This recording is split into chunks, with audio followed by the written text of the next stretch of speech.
자, 오늘 본문은 사람이 주님의 말에 거하게 된다면, 즉 주님께서 말씀하시는 것에 따라 신앙하고 살게 된다면, 다른 말로 참된 믿음을 가지고 주님을 따르게 된다면 나타나는 결과를 얘기합니다. 무엇입니까? 진리로 자유케 되는 것입니다. 이 자유야말로 기독교 구원의 결론입니다. 구원의 상태를 의미한다는 거죠. 또 이 자유야말로 기독교 신앙의 목적이며 목표입니다. 우리가 그리스도의 진리를 믿는 이유 또한 됩니다. 자유케 되는 것이 말입니다. 우리가 교회가 되고 교회 안에서 기독교 신앙을 견지하는 이유가 이 자유 때문이라는 것이죠. 제가 지금부터 말씀드리는 주님이 언급하신 이 자유를 설명드릴 때 과연 내가 이 자유함이 있는가, 또는 이 자유함 속에 거하고 있는가를 성령의 조명 아래 살피기를 바랍니다. 자, 그렇다면 먼저 오늘 예수님이 언급하신 자유의 의미를 알 필요가 있습니다. 주님이 오늘 언급하신 자유는 먼저 소극적인 의미에서 어떤 속박으로부터 벗어나는 것을 의미합니다. 자, 그렇다면 어떤 종류의 속박으로부터 벗어나는 것일까요? 그것은 결코 정치적이거나 경제적인 속박으로부터의 자유를 가리키는 것이 아닙니다. 오늘 주님께서 말씀하신 다음에 다음 구절인 이 32절에 보면요, 이 주님의 말씀을 들은 유대인들이 이렇게 얘기합니다. 우리가 아브라함의 자손이라 남의 종이 된 적이 없거늘 어찌하여서 네가 우리가 자유케 될 것이다 라고 얘기하느냐. 이것만 보더라도 주님이 언급하신 자유가 그런 정치적이거나 경제적인 것, 이 육적인 속박으로부터의 자유가 아니라는 것을 우리가 알 수 있어요. 유대인들은 예수께 이렇게 얘기하는 겁니다. 우리는 남의 종이 된 적이 없습니다. 지금 현재도 남의 노예가 된 적이 없고 우리는 현재 자유하다 라고 했어요. 지금 유대인들은 엄밀히 말해서 로마의 속박 아래 있습니다. 역사적으로도 애굽, 아시리아, 바벨론, 그리스, 로마 등의 제국에서 이 정치적이면서 경제적인 억압 가운데 있었어요. 그 속에서 그들은 불평등과 부정의의 억압 아래에 있었고 가난과 서름 아래에 있었습니다. 그들은 과거의 현재나 정치적으로, 경제적으로 또 육적으로 속박 아래에 있었습니다. 그런데 지금 유대인들은 자신들은 어떤 속박 아래에 있지 않았고 지금도 있지 않다라고 얘기하고 있습니다.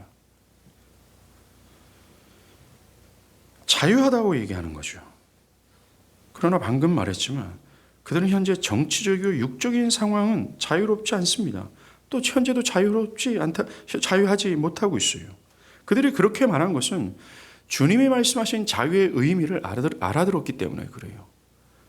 예. 그들은 주님이 말씀하신 자유가 정치적이거나 경제적인 것, 어떤 육적인 속박애로부터의 자유가 아니라는 것을 알아들었습니다.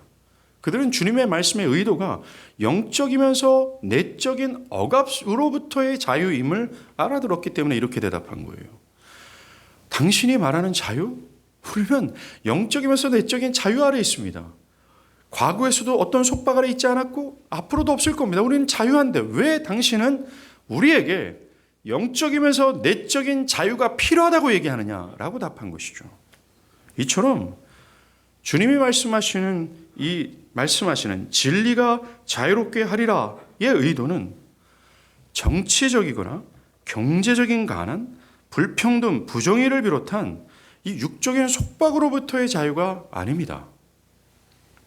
먼저 우리는 이것을 명심해야 돼요. 왜냐하면 사람들은 이 자유를 어떤 육적인 속박으로부터의 자유를 의미한다고 생각하기 때문에 그래요. 그렇게 한다면 주님이 오늘 말씀하시는 이 고귀하고 영광스러운 자유를 왜곡하고 오해할 수 있게 됩니다. 특별히 20세기부터 본격적으로 시작한 이 자유주의로 인한 새로운 형태의 기독교는 이 자유를 육적인 속박으로부터의 자유로 해석하기에 이르렀어요. 그 결과 이 자유를 독재 정권으로부터의 자유, 부정의와 불평등으로부터의 자유, 인권 탄압으로부터의 자유 등으로 시작으로 결국 사람들의 인식 속에 이 자유를 이 세상에 속한 여러 억압 속에서의 자유로 생각하게 만들었습니다. 해방신학, 여성신학, 번영신학 등이 바로 그것이에요. 우리는 이런 신학의 내용들을 구체적으로 알지 못하지만 이런 신학들은 기독교 신앙에 생각보다 큰 영향을 끼쳤습니다. 그래서 기독교 신앙과 구원이 주는 자유를 영원하면서도 영적인 것으로 여기지 않고 이 땅의 구원과 안녕이라고 이해하도록 만들어버렸습니다.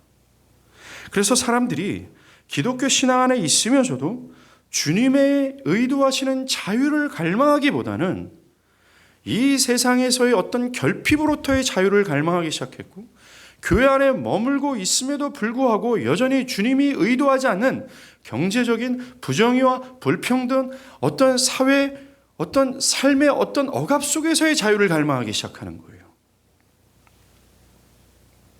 그러면서 그들은 자신들의 가장 큰 문제가 죄가 아니라 굶주림과 지금 세대의 갈등과 현실의 문제다라고 하면서 죄가 가장 심각한 문제가 아니라 여러 문제들이 자신의 현실적인 문제들이 가장 시급한 문제라고 생각하게 되어버렸어요. 더 이상 세상은 타락으로부터 인류를 구원하시는 그리스도를 필요로 하지 않고 다만 혜택을 받지 못한 자들, 병든 자들, 굶주린 자들에게 위로를 가져다 주는 그리스도를 필요로 하게 된 겁니다. 즉 교회 안에서 중요하게 된 것은 죄사함과 구원이 되어 주를 죽기까지 따라가는 이 사안이 되어버리지 않았어요. 교회 안에서 여전히 사람들은 자신의 현실의 문제 억압 속에서 자유를 구합니다. 직업이 없는 상태로부터의 자유함, 은행 어카운트에 잔고가 없음으로 인해 생기는 삶의 염려로부터의 자유함, 자녀들의 미진한 학업으로부터의 자유함 등등으로 생각했어요. 그래서 이 사람들은, 오늘날 사람들은 주님이 주시고자 하는 자유는 아랑곳하지 않고 새로운 형태의 기독교가 의미하는 자유를 교회 안에서조차도 갈망하고 있습니다. 그들은 여전히 주님이 유대인들한테 얘기하는 것처럼 그들은 여전히 영적이면서도 내적인 속박 가운데 있어요. 억압 가운데 있는 상태나 마찬가지라는 겁니다. 오늘 진리가 주는 이 자유는 결코 그런 자유가 아닙니다. 구원의 이 구약에 능통했던 바리새인들마저도 이 자유를 그렇게 생각하지 않을 정도였다는 것을 염두에 둘 필요가 있어요. 이 자유는 철저히 영적이면서 내적인 속박으로부터의 자유였습니다. 구체적으로 말하면 우리를 지으신 하나님께 반역을 행할 수밖에 없게 된 타락의 상태, 이 노예와 죄의 상태의 속박으로부터의 자유예요. 유대인들의 입장에서 보면 현재 자신들을 노예로 삼아 폭압을 자행하는 폭군인 이 가이사가 아니라 창조주를 섬기는 데서 돌이켜 피조물들의 노예가 되어 피조물들을 섬기는 악을 행하는 이 자기중심성이 바로 이 속박이라는 거예요. 이런 상태로부터의 벗어난 자유케 되는 것, 이것이 자유의 의미입니다. 자, 이제 우리는 이 자유가 어떤 정치적이고 경제적인 속박으로부터의 자유가 아니라 영적이면서 이 내적인 상태로부터의 자유, 이 속박으로부터의 자유임을 알게 됐어요. 자, 그 다음 우리가 알아야 될 것은 이겁니다. 그렇다면 영적이면서 내적인 속박으로부터의 자유라고 얘기하는데, 그러면 영적이고 내적인 이 속박의 상태가 어떤 종류의 속박이냐, 이것을 알아야 되겠죠. 이것은 방금 언급했던 것, 하나님께 반역을 행할 수밖에 없게 된 사악한 노예의 상태예요. 신구약 전체는 그리스도 밖에 있는 모든 인류를 이렇게 정의합니다. 이것을 바울이 에베소 2장 1절과 3절에서 아주 분명하게 말해줘요. 그는 허물과 죄로 죽었던 너희를 살리셨도다. 그때의 너희는 그 가운데서 행하여 이 세상 풍조를 따르고 공중권세 잡은 자를 따랐으니 곧 지금의 불순종의 아들들 가운데 역사하는 영이라. 전에는 우리도 다 그 가운데서 우리의 육체의 욕심을 따라 지내며 육체와 마음에 원하는 것을 하여 다른 이들과 같이 본질상 진노의 자녀였더니라고 얘기하고 있어요. 바울은 여기서 모든 인류가 본질상 진노의 자녀라 선언합니다. 우리가 조금 몇 주 후에 볼 거지만 요한복음 8장 44절에서 자신이 죄의 속박 가운데 있다라는 걸 모르고 하는 바리새인들을 향해서 주님은 얘기합니다. 너희는 마귀에게서 났으니 곧 마귀의 자녀다라고 선언하세요. 그렇습니다. 모든 인류는 마귀의 속박 아래서 하나님을 향한 의지는 없고 마귀의 속박 아래서 철저히 하나님을 반역하고 오직 마귀의 성향과 의지대로 살아가는 것 안에 사로잡혀 있어요. 죄의 속박 아래, 이 마귀의 속박 아래 있는 이 사람들은 하나님을 향하는 의지가 없어요.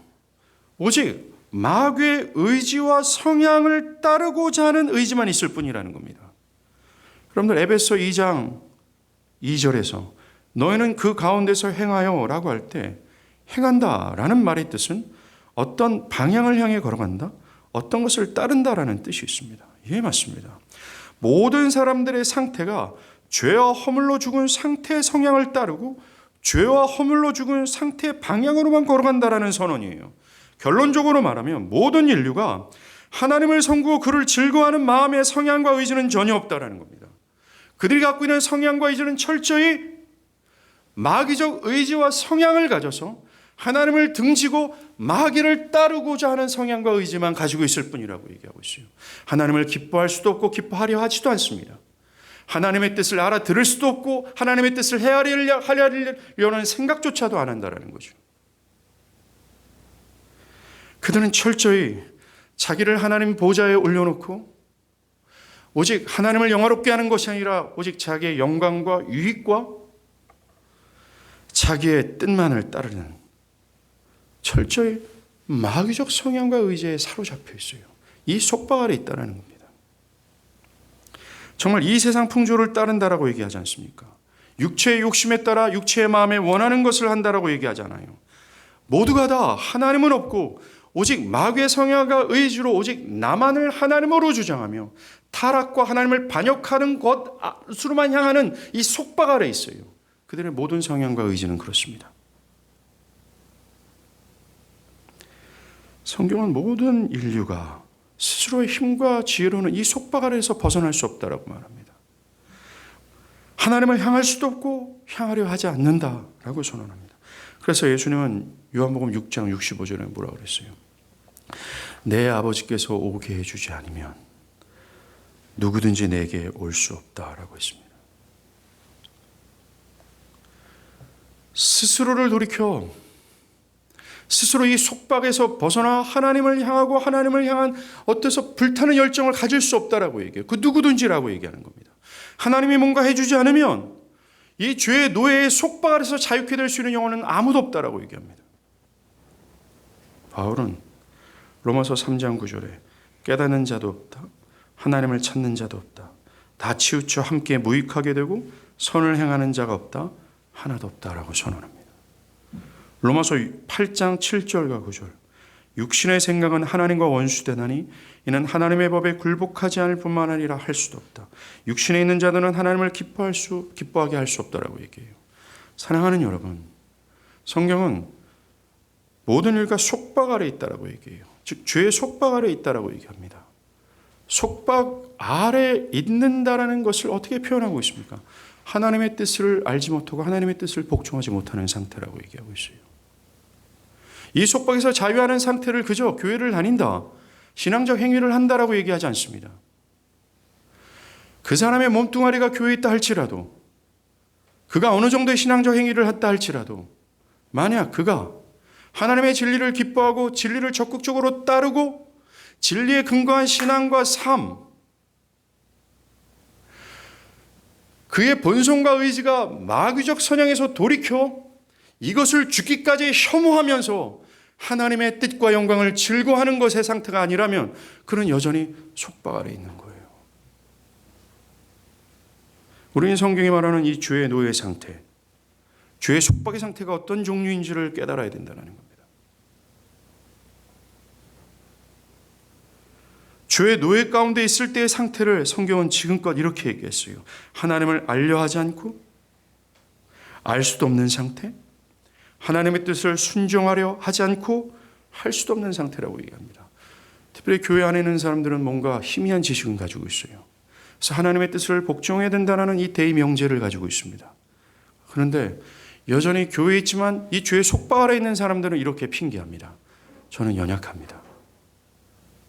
저는 저 사람처럼 믿음이 강하지 않기에 저는 이 죄의 속박에서의 의미, 즉 하나님을 적극적으로 따르지 못합니다. 라고 변명하죠. 성경에서 말하는 연약함을 그렇게 오해해서는 안 됩니다.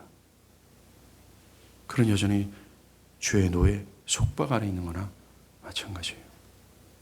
좀 이따 볼 거지만 이 자유의 의미가 어떤 의미인지는 안다면 자칭 내가 그리스도 안에 있는 사람들은 그렇게 핑계하고 변명하지 못합니다. 저는 여러분에게 도전합니다. 여러분은 어떤 상태에 있습니까? 죄의 노예 상태에 있지는 않습니까? 이런 죄의 노예에 있는 상태가 하나님의 심판과 형벌 아래 있는 상태예요. 성경이 이런 상태를 속박이라고 말하는 이유는 인류 모두가 이런 상태에서 스스로 벗어날 수 없기 때문에 그래요. 하나님을 반역하고자만 하는 의지와 성향, 자기를 하나님으로 여기며 오직 자기 영광만을 추구하는 이 자기중심성은 세상의 어떤 것으로도 해체할 수 없는 강력이에요. 그래서 속박이라고 얘기하는 겁니다. 에베소서 1장 19절부터 바울은 이 속박에서 자유케 하려면 지극히 큰 능력이 필요함을 어필했습니다. 그 힘은 예수를 죽은 자 가운데서 살리신 힘이에요. 이 힘은 예수를 온 우주에서 가장 뛰어난 이름으로 세운 그 능력입니다. 바울은 이 힘을 믿는 우리에게 베푸신 하나님의 지극히 크신 능력이라고 했어요. 그렇습니다. 이 죄의 속박이 얼마나 강력했으면 하나님이 지극히 크신 능력으로만 자유케 될 수 있다고 하겠습니까? 이 죄의 속박과 노예의 상태가 얼마나 강력한지를 바울은 이것을 통해서 우리에게 암시해 주고 있는 거예요. 누구도 해체할 수 없다라고 얘기합니다. 그 사람의 힘과 의지로도 벗어날 수 없다라고 얘기하고 있어요. 우리는 보이는 세계와 보이지 않는 세계, 하나님 다음으로 가장 강력한 힘을 가지고 있는 모든 인류는 그 마귀의 속박 아래 있어요. 절대로 그 마귀의 속박 아래 있는 사람들은 하나님을 즐거워할 수 없고 하나님의 뜻을 따를 수 없습니다. 그런데 오늘 주님 우리에게 복음을 말하고 있어요. 진리가 너희를 자유케 할 것이다 라고 얘기합니다. 지난 시간 주님이 내가 세상의 빛이다. 나를 따르는 자는 어둠에 거하지 않을 것이고 생명의 빛을 알게 될 것이다. 그 생명의 빛을 알고 그 빛이 밝히는 길, 그 영원한 나라로 갈 수 있는 그 빛, 그 길을 따라 걷게 될 거다. 절대로 그는 그 길에서 벗어나지 않게 될 것이다. 왜냐하면 그 어둠이 그 빛을 이기지 못하기 때문이다 라고 얘기합니다. 그는 지속해서 주님의 말씀에 거하게 될 거다. 만약에 주님의 말에 거하지 않는 자들은 그 죄 가운데 죽을 것이다. 그러나 여전히 주님을 따르는 자는 그저 이 진리를 사변적으로 이해하는 것이 아니라 내 삶과 신앙을 이 진리의 토대로 하는 모든 사람들은 결국 살 것이다 라고 했던 이 진리. 이 진리는 단순히 사변적이거나 교리적이지 않는 것을 여기서 얘기해 주고 있어요. 이 진리는 능력임을 알 수 있습니다. 이 강력한 속박으로부터 우리를 자유케 할 수 있는 것이 이 진리가 가지고 있는 능력이에요. 여러분, 오늘날 사람들은 이 진리를 대표로 하는 이 말씀이 사람들을 그런 속박으로부터 자유케 할 수 없다라고 말하기까지 하는 시대로 우리가 살고 있습니다. 아, 목사님 무슨 말을 하는 겁니까? 말씀이 사람들을 변화시킨다고요? 말씀이 하나님을 알 수도 없고 알려 하지도 않고 하나님의 뜻을 복종하지도 않고 그 뜻을 복종하고 싶어 하지도 않는, 할 수도 없는, 그 완악하기 짝이 없는 완전히 죽어있는 그들을 살려 자유케 한다고요? 이 세상의 어떤 힘도 그 강력한 힘을 해체할 수 없는데 하나님의 말씀이 그렇게 한다고요? 사람들은 굉장히 의아해하고 불신합니다.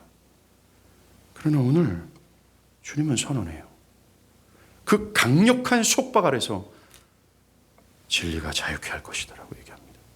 진리는 능력이에요. 진리는 우리의 전 인격을 변화시키는 능력입니다. 진리는 우리의 성향과 의지를 꺾고 새로운 성향과 의지로 불타게 하는 능력입니다. 이것이 기독교 신앙과 구원이 말하는 변화예요. 기독교 신앙과 구원은, 기독교에서 역사하시는 하나님의 은혜는 그저 지식에 동의하는 수준에 머물러 있지 않다라는 겁니다. 그저 관념 속에 막연히 믿는 상태에 머물러 있지 않습니다. 이 엄청나고 강력한 속박으로부터 우리를 자유케 하는 능력이에요. 바울은 고린도전서에서 이 복음 안에서 나타나는 성령의 능력이라고, 그 능력으로 사람을 변화시키는 것이라고 이 진리를 말했어요. 이 변화를 이해하기에 앞서 우리는 다시 이 자유에 대해서 사람들이 오해하는 점을 한 가지 짚고 넘어갈 필요가 있습니다. 문제는 이 자유를 그저 속박과 저주로부터 벗어나는 것으로만 이해한다는 거예요. 죄의 형벌과 심판에서 자유케 되는 것으로만 이해한다는 겁니다. 어떤 사람이 있어요. 그 사람은 예수를 믿는다고 고백했습니다. 그래서 그는 나는 죄와 형벌에서 자유케 됐어요. 난 더 이상 지옥 가지 않습니다. 거기서 끝. 하나님께서 그를 이 죄의 속박 속에서 자유케 하신 이 목적을 알지도 못한 채, 이 목적을 향해 달려가고자 하는 의지와 삶의 모습이 보이지 않는 채 그저 나는 지옥에 가지 않습니다. 죄의 형벌에서 이제 벗어난 것뿐입니다.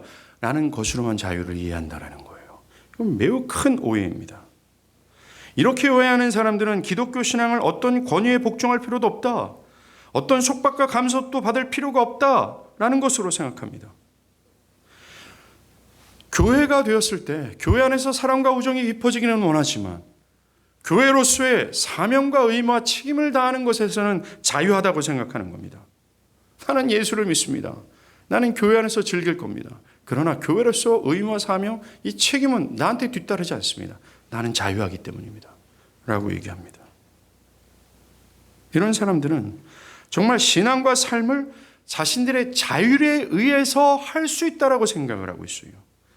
성령이 내 안에 내주하셔서 성령이 주시는 어떤 직감, 때로는 어떤 영감을 받아서 내 스스로 성경을 이해할 수 있고 내 스스로 신앙을 판단할 수 있다, 내 스스로 삶을 살아갈 수 있다라고 생각하고 있어요. 죄에서 형벌에서 자유한 이상 나는 다른 어떤 것도 필요 없다라고 얘기합니다. 이런 사람들은 그리스도로부터 받은 이 율법, 이 그리스도의 법에 신자가 마땅히 복종하며 마땅히 순종해야 된다는 사고를 아예 버려버렸어요. 자기 멋대로입니다.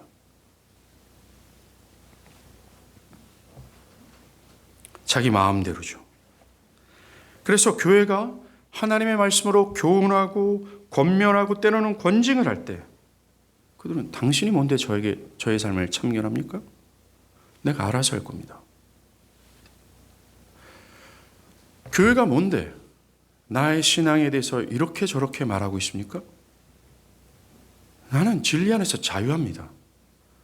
내가 알아서 할 테니 그만 상관하지 마십시오.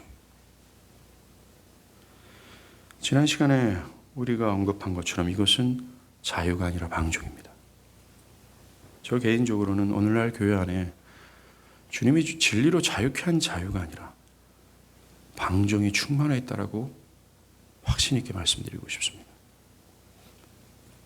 정말로 방종스럽죠. 정말 이것은 진리로 자유케 되는 것을 완전히 오해한 거예요. 절대로 하나님은 그래, 너희가 나를 어떻게 섬길 것인지 너희 스스로 한번 결정해봐라. 또 이제 너희에게 모든 것을 맡기겠다. 너희가 생각하는 대로 나를 한번 섬겨봐라 라고 말하지 않았습니다. 진리가 주는 이 자유는 우리의 죄된 본성, 뭡니까? 이 죄된 본성, 이게 뭐예요? 육체의 소욕에 따라 육체의 마음에 원하는 대로 살아가는 이 방종스러움을 더 허락하는 것이 아닙니다.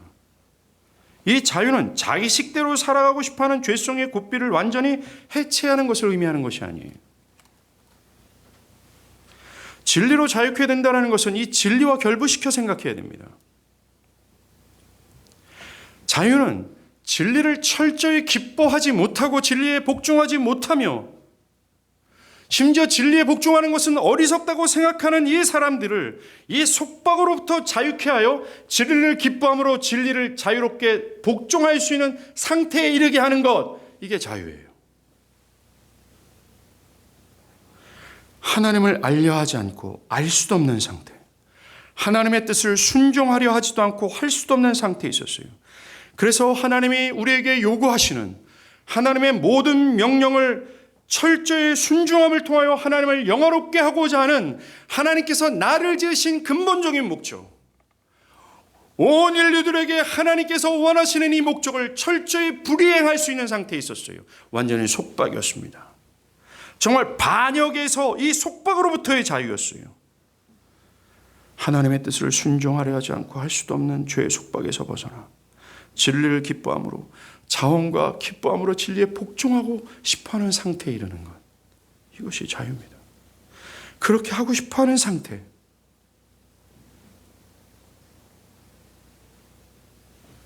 진리와 함께 기뻐하는 상태로의 변화예요. 가해의 능력입니다. 아까도 말씀드리는 것처럼 이 죄의 속박의 성질은 매우 강력해요. 그 누구도 이 속박을 해체할 수 없습니다. 어떤 타자의 말과 지혜로 이 사람이 이 꺽꺽 묶어 있는 죄의 속박에서 이 사람을 자유케 할 수 없어요. 심지어 우리의 기도로 이 사람을 자유케 할 수 없습니다. 이 사람을 향한 뜨거운 사랑과 이 뜨거운 섬김을 통해서도 이 사람을 이 속박으로부터 자유케 할 수 없어요. 그런데 하나님의 뜻을 기뻐하지도 않고 하나님의 뜻을 복종할 수도 없고 하려 하지도 않는 완전 죄의 속박에 있는 사람을 자유케 하는 거예요. 능력입니다. 반대로 이 자유는 이것으로부터 자유케 할 뿐만 아니라 하나님의 뜻을 기뻐하고 하나님의 뜻을 죽기까지 복종하고 싶어하는 이 이글거리는 욕망으로 그를 자유케 하는 거예요. 이것이 진리가 자유케 하는 자유입니다. 이것이 기독교 구원의 결말이에요. 우리가 그리스도를 믿는 이유입니다. 우리의 기독교 신앙의 목적과 목표예요. 자, 그렇다면 이제부터 여러분께 도전하겠습니다. 과연 여러분은 이 자유가 있습니까? 라는 거예요. 즉, 여러분들은 구원을 받았습니까? 라는 겁니다. 만약에 여러분들이 구원을 받았다면 여러분들은 이 죄의 속박에서 자유케 돼요. 하나님의 뜻을 알려 하지도 않고 하나님의 뜻에 복종하지도 않고 하나님의 뜻을 복종하지 않는 것을 여러 변명과 핑계를 너저나게 늘어나면서까지 자기를 변명하는 일색 속에서 진짜 마귀의 후손답게 살아가는 이 상태 속에서 진리를 아는 것을 기뻐하고 진리를 따라 복종하는 것이 여러분들의 기쁨이 되었습니까?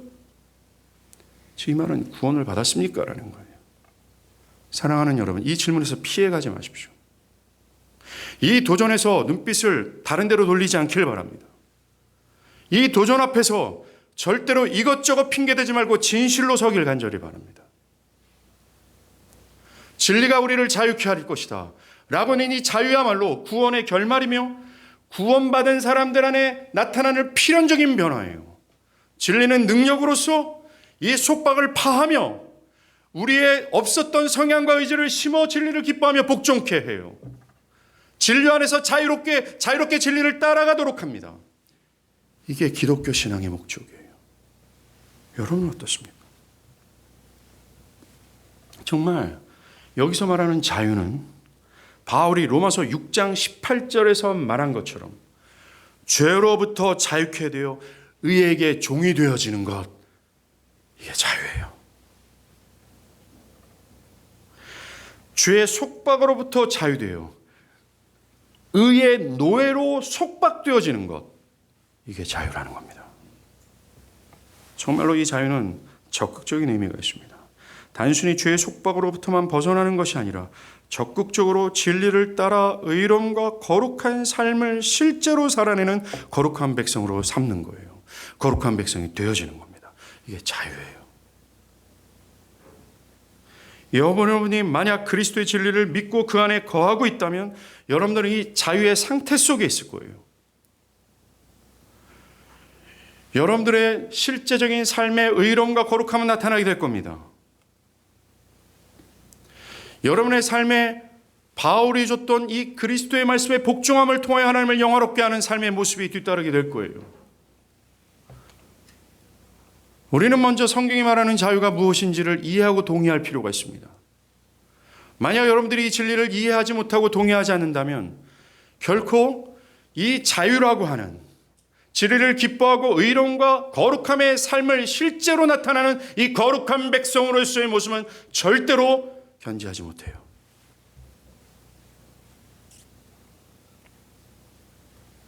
사랑하는 여러분, 이 자유의 상태 속에서 진리를 따르는 변화는 신자의 필연적인 모습입니다. 이 변화가 필연인 이유를 말씀드리겠습니다.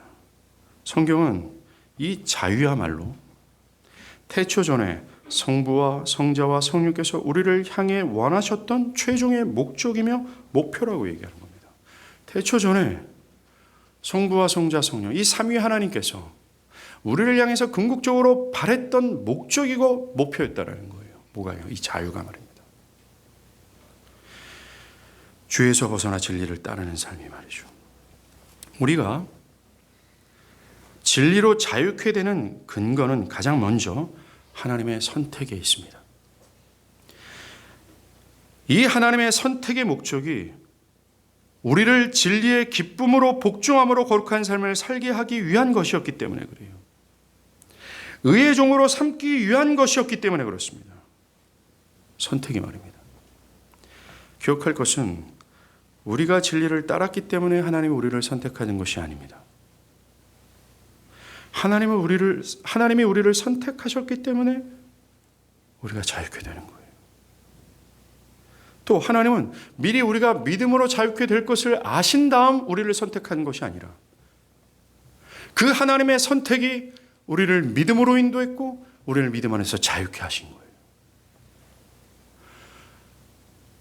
믿는 신자가 죄의 속박으로부터 자유하여 진리를 따라 의로움과 거룩한 삶을 사는 이 거룩한 백성이 되는 것이야말로 창세전에 하나님께서 우리를 선택하신 이유요 목적이라는 겁니다. 하나님은 이것을 위하여 우리를 선택하셨다라고 얘기해요.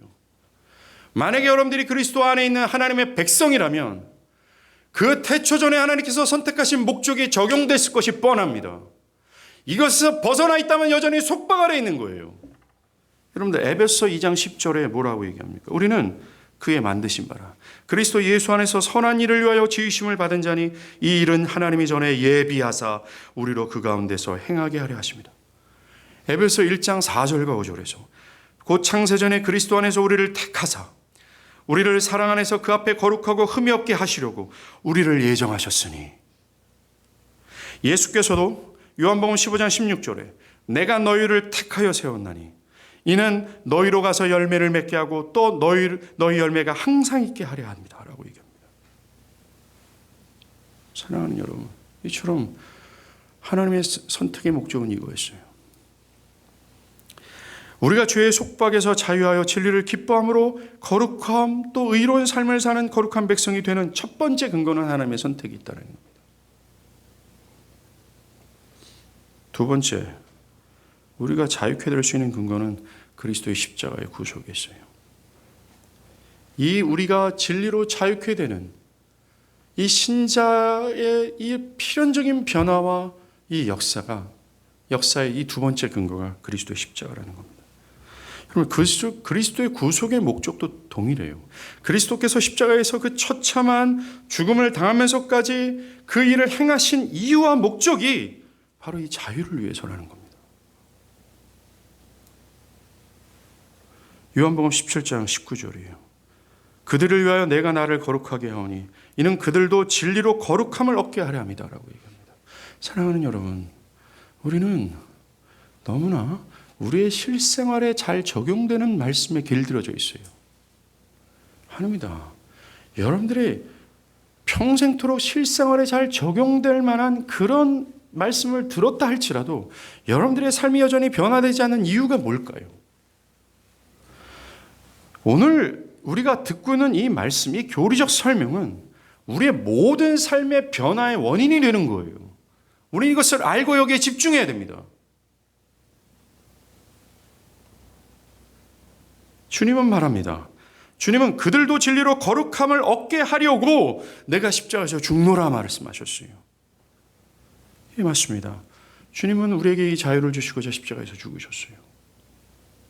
단순히 죄의 속박으로부터 자유가 아니라 더 적극적인 의미에서 진리를 따르는 이 거룩한 백성을 삼고자 죽으셨다는 겁니다. 여러분들, 예수라는 뜻이 뭡니까? 자기의 백성을 구원하는 자라고 했어요. 맞습니다. 예수 그리스도는 죄의 속박으로부터 우리를 구원하셔서 진리를 따르는 백성으로 삼으시고자 그렇게 하신 겁니다.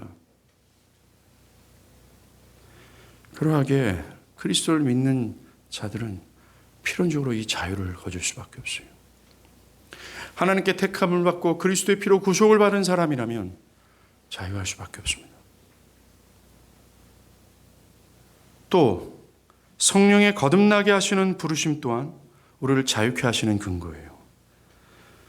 사랑하는 여러분, 성령께서 우리를 거듭나게 하시고자 부르시는 거예요.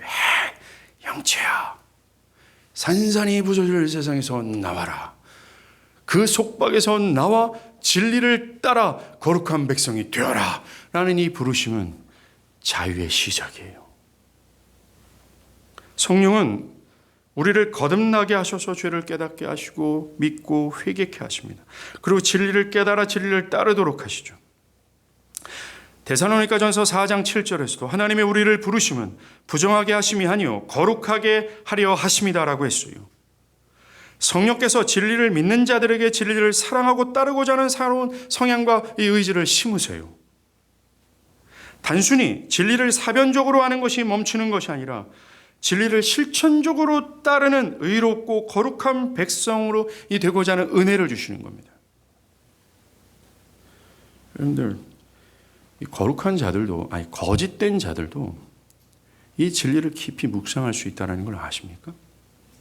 때로는 거짓된 자들도 이 진리를 깊이 묵상하고 또한 아주 화려하게 논증할 수 있다는 사실 또한 아십니까? 그러나 이 거짓된 자들은 이 진리를 그저 사변적으로 알 뿐 이 진리를 따라 의롭고 거룩한 삶을 살아내지 못해요. 성령의 부르심, 이 거듭남의 역사는 속박으로부터 자유하여 실제적이면서 실천적으로 믿는 신자를 거룩함과 의로움의 백성으로 삼으시게 합니다. 그것이 매료되게 하고 설득되게 하고 합당하게 하죠. 그것으로 자유케 합니다. 매주일 하나님의 말씀에 선포되는 진리로 그는 더 자유케 되는 거죠. 있는 주어지는 말씀을 통해서 그는 더 자유케 됩니다. 뭡니까? 더 진리를 사랑하고 더 죽기가 진리를 따라가기를 바라게 되는 겁니다. 더. 이처럼 하나님의 선택, 그리스도의 죽음, 성령의 부르심 모두가 다 우리를 자유케 하기 위해 존재했어요. 이것은 우리에게 중요한 메시지입니다. 뭡니까? 이 자유가 삼위 하나님 최종의 목적과 목표라고 얘기하는 겁니다. 그러하게 그의 은혜를 입은 자라면 이 자유 안에서 진리를 기뻐하고 진리에 복종하는 삶은 필연적인 거라는 거죠. 단순히 진리는 우리를 죄의 속박에서 벗어나는 것으로 멈추지 않습니다. 변화를 주죠. 또 싫지 않은 거룩을 따르는 자가 되게 합니다. 진리를 따를 수밖에 없는 필연의 상태로의 변화예요. 그러니 나는 예수를 믿습니다 라고 하면서 나는 진리를 잘 이해할 수 없습니다. 난 이것은 받아들여도 이것은 받아들일 수 없습니다. 그래서 나는 이 진리가 말하는 이 길을 따라갈 수 없습니다 라고 말해서는 안 됩니다. 그는 여전히 죄의 속박 아래 있는 사람이에요. 의로움과 거룩함이 전혀 찾아보지 않은 채 여전히 육체와 마음에 원하는 대로 살아가고 육체의 욕심에 따라 살아가는 자기 멋대로 그 그리스도의 법의 통제와 그 권위에 복종하는 것 없이 그렇게 살아가고 있다면 그는 여전히 죄의 속박 아래 있는 자며 멸망과 하나님의 진노 아래 있는 것이 맞습니다. 그는 현재 지옥의 형벌에 직면해 있을 거예요. 그럼 어느 날 영원토록 하나님의 공의 앞에서 하나님의 은혜가 전혀 없는 지옥의 형벌에서 고통을 당할 것이 분명합니다. 이것이 주님이 너희가 그 죄 가운데 죽을 거라는 하나님의 경고예요. 이 하나님의 경고를 여러분들이 잊지 않길 간절히 바랍니다. 이어서 성경은 이 자유는 영구적인 자유라고 얘기를 해요. 즉, 또다시 진리를 순종하지 않으려는 성향과 의지도 들어갈 수 없다라는 겁니다. 로마서 6장 6절은요. 우리가 알거니와 우리의 옛사람이 예수와 함께 십자가에 못 박힌 것은 죄의 몸이 죽어 다시는 우리가 죄의 종의 종노릇하지 아니하려 함이니 이는 죽은 자가 죄에서 벗어나 의롭다 하심을 얻었다.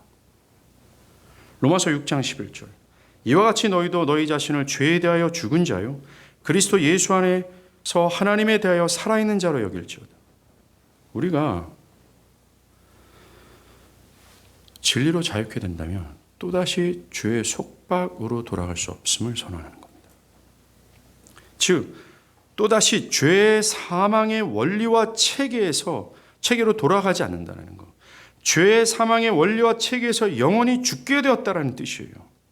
자기를 하나님으로 주장하며 하나님의 뜻이 아니라 자기 뜻에 복종함으로 자기 뜻대로 살아가고자 추구하는 이 원리에 대해서 죽었다라는 겁니다. 하나님의 말씀에 복종하지 아니할 뿐만 아니라 할 수도 없는 이 죄의 체제와 원리에서 해방됐다라는 거예요. 이 죄의 체계에서 벗어났으면 다시 그리로 돌아갈 수 없으며 그 굴레로 다시 돌아갈 수 없음을 선언한 겁니다. 왜요? 완전히 죽고 자유했기 때문입니다. 사랑하는 여러분, 우리는 지난 2시간 동안 이 예화를 2번이나 언급한 적이 있습니다. 어둠은 빛을 이기지 못해요. 홍해 앞에 있는 이스라엘을 통해서 우리는 이것을 알 수 있었습니다. 우리가 이 죄의 속박으로 자유했다면 다시는 그 죄의 원리와 체계 속에서 다시 돌아갈 수 없어요. 왜냐하면 그런 어둠은 빛을 따르는 그리스도 신자에 비춰지는 이 빛을 이길 수 없기 때문에 그렇습니다. 바울은 로마서 6장 11절에 이와 같이 너희도 너희 자신을 죄에 대하여 죽은 자여 그리스도 예수 안에서 하나님에 대하여 산 자로 여길지어다 라고 선언합니다. 이 말씀은 이미 진리 안에 있는 자들에게 일어난 것을 깨달으라고 권면하는 거예요. 진리를 아는 자는 이미 죄의 모든 체계와 원리에서 벗어난 일이 있다라는 것을 믿으라는 말씀입니다.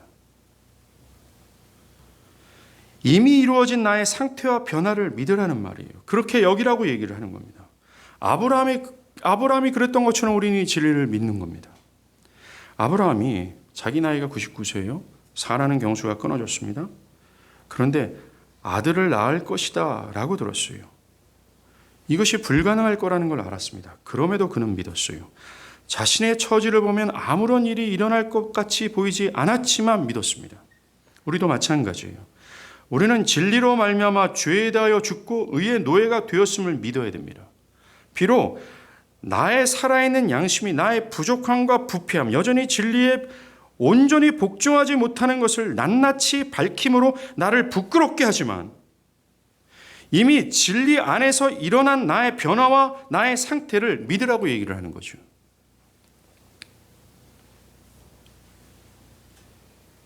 그리고 이 변화된 나로서 진리에 복종하고자 분투해야 된다라는 겁니다. 기억할 것이 하나 있어요.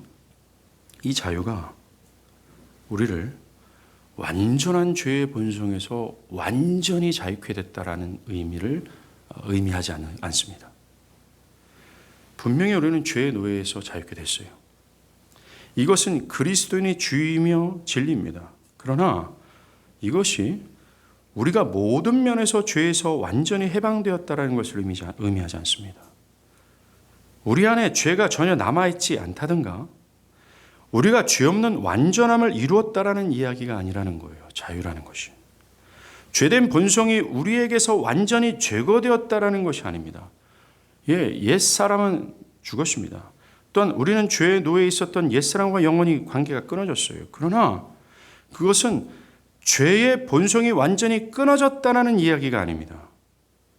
이 죄의 본성을 로마서 6장 12절에서 죽을 몸 안에 여전히 남아 있어요. 그래서 우리를 실패하게 합니다. 그러하게 오늘 말하는 자유는 우리가 죄의 본성에서 끊어져 완전한 거룩함을 이루었다라고 의미하는 것이 아님을 기억하십시오. 그러나 우리가 죄로부터 완전히 해방되었어요. 마귀와 그 모든 세력들, 그들의 모든 참소와 지옥에서조차도 자유롭게 됐다는 건 변함이 없습니다. 그건 변함없는 진리예요.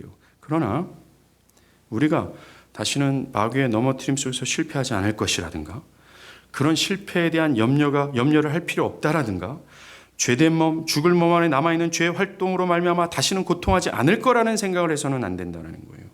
이것은 그것을 말하는 것이 아닙니다. 제가 이렇게 말씀드리는 이유는 이런 문제로 고통하는 선한 신자가 있기 때문에 그래요.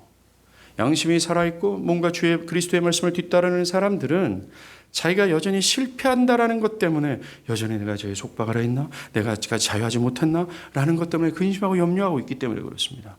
만약에 그가 그리스도를 따르는 삶에서 계속 실패하는 자신의 모습을 보면서 양심을 통해서 말씀하시는 이 성령의 음성 앞에서 내가 하나님의 말씀에 복종하지 못하구나 라는 것을 통해 찔리고 슬퍼하고 그래서 다시 한번 일어나 따르고자 한다면 그 사람이야말로 죄의 속박에서 자유케 된 사람이 분명히 맞아요. 저는 이런 선한 사람들이 염려하고 짓눌리는 걸 원하지 않습니다. 짓눌리고 또한 절망하고 슬퍼야 된 사람들은 따로 있어요. 여전히 죄의 속박 아래 있는 사람들이라는 거죠. 이 사람들은 양심이 없습니다. 양심이 없어서 자신의 연약함만을 핑계한 채 돌이키고자 하는 의도조차가 없어요. 하나님, 우리가 금요 기도 때 말씀을 나누지 않았습니까? 갈멜산에서 이스라엘 백성들이 전체가 모였어요. 이제 엘리야와 바알 선지자의 대립이 있습니다. 그때 엘리야가 이스라엘 백성들을 향해서 뭐라고 얘기합니까? 너희가 언제까지 하나님과 바알 사이에서 머뭇거리 하느냐? 만약 여호와가 하나님이면 하나님을 따르라. 만약 바알이 하나님이라고 생각하면 바알을 따르라. 즉 바알을 버리고 하나님을 따르라 라고 하는 메시지를 던졌을 때 그 당시 모든 북이스라엘 백성들은 한마디도 대답지 아니하였다라고 얘기했습니다. 돌이키려는 의도가 없었다라는 거예요. 돌이키려는 의지가 없었다라는 것입니다. 자신의 상태의 문제의식을 못 느꼈다라는 겁니다.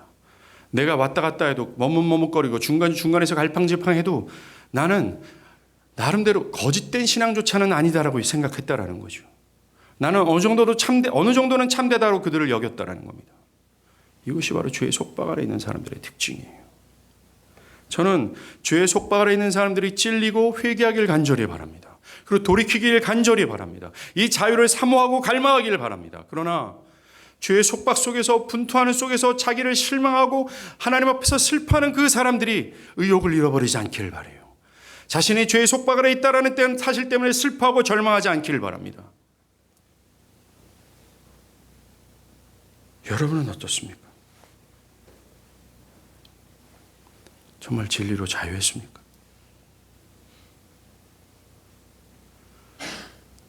주의 말씀을 수용하고 그것을 믿으며 실제적으로 그것을 믿고 따라가고자 할 때 나타나는 이 능력으로 변화를 입었습니까? 정말 믿음으로 성부와 성자와 성령께서 우리를 부르시고 택하시고 그리스도의 피로 구속하신 그 고귀한 목적이 여러분들의 내면과 삶에 적용되었습니까? 아니면 여전히 죄의 속박에서 방종스럽게 짝이 없는 그런 허망하고 부패하고 하나님이 혐오하시는 삶을 살아가고 있습니까? 어찌하리입니까? 이 메시지 앞에 여러분은 어떻게 대답하시렵니까? 금요 언급했던 이 엘리야가 바알이든 하나님이든 둘 중 하나를 택하여 따르라 라고 했던 권면을 저는 다시 한번 여러분께 도전해드리고 싶습니다. 여러분도 오늘 말씀 속에서 나 자신이 과연 자유가 있는지를 파악했습니까? 예, 목사님, 저는 자유가 없습니다 라고 동의로만 끝입니까? 만약에 동의로만 끝이고 돌이켜 이 진리를 따르는 이 완전한 자유를 향한 갈망과 분투와 이 노력이 없다면 여러분들은 구약의 이스라엘 행사 하나님이 이렇게 말하죠. 너희들은 입술로만 나를 사랑한다 하는구나 라는 사람이 될 겁니다. 여러분들은 이 진리를 사모하고 열망하길 바랍니까? 이 자유 속에서 내가 신앙하고 살아가기를 여러분들 갈망하고 있습니까? 그렇다면 여러분들은 진짜 죄의 속박에서 자유한 상태임을 저는 확신 있게 말씀드리고 싶습니다. 이제 여러분들의 몫입니다. 여러분들의 몫이에요. 여러분들이 할 수 있는 유일한 일이 있습니다. 그것은 진리를 아는 거예요. 진리를 아는 것은 당연히 사변적으로만 아는 것이 아니라고 말씀드렸죠. 따르는 겁니다. 따르고자 하는 것입니다. 알고자 하는 것입니다. 만약에 그 진리를 안다면 자유케 될 거예요. 기도하겠습니다.